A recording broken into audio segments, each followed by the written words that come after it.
गणपति जी को लेकर के ऐसी मान्यता रही है कि इनका विसर्जन नदी या घाट के पानी में ही किया जाना है, पर ऐसा ज़रूरी नहीं है। आजकल लोग घरों में भी छोटी मूर्तियां बिठाते हैं और उनका विसर्जन घर में ही किया जा सकता है। तो आज हम आपको यही बताने जा रहे हैं। हमारे साथ अभी मूर्तिकार हैं जो कि हज़ारों की संख्या में इस त्यौहार के लिए गणपति जी की मूर्तियाँ बनाई हैं।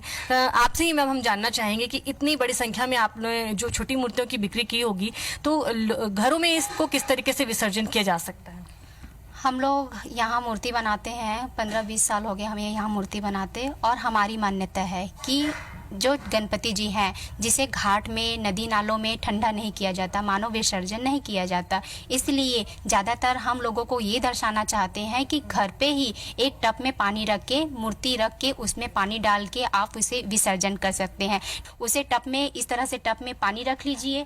पानी रखने के बाद आप इनकी पूजा करके बस इन्हें इस तरह से आप पानी में डाल दो।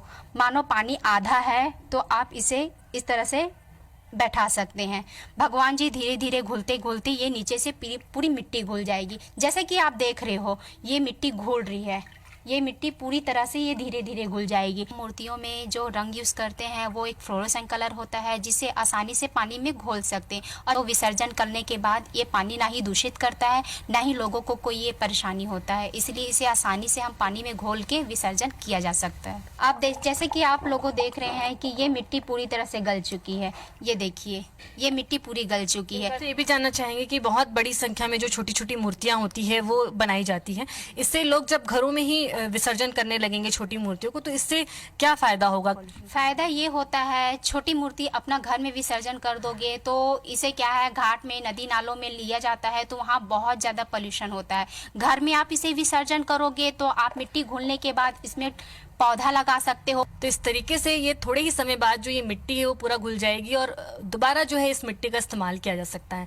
तो हम अपने चैनल के माध्यम से लोगों से भी यही अपील करते हैं कि वे अपने घरों में बिठाने वाली छोटी छोटी मूर्तियों को जो विसर्जन है वो घरों में ही करें और उस मिट्टी का इस्तेमाल भी पुनः करें। कैमरामैन संजीव सिन्हा के साथ नेहा केशरवानी, IBC 24 रायपुर। तो IBC 24 ने भी POP प्रतिमाओं के खिलाफ मुहिम चला रखी है। आप भी इसमें शामिल हो और ले संकल्प के हम पार्थिव प्रतिमा की ही पूजा करें।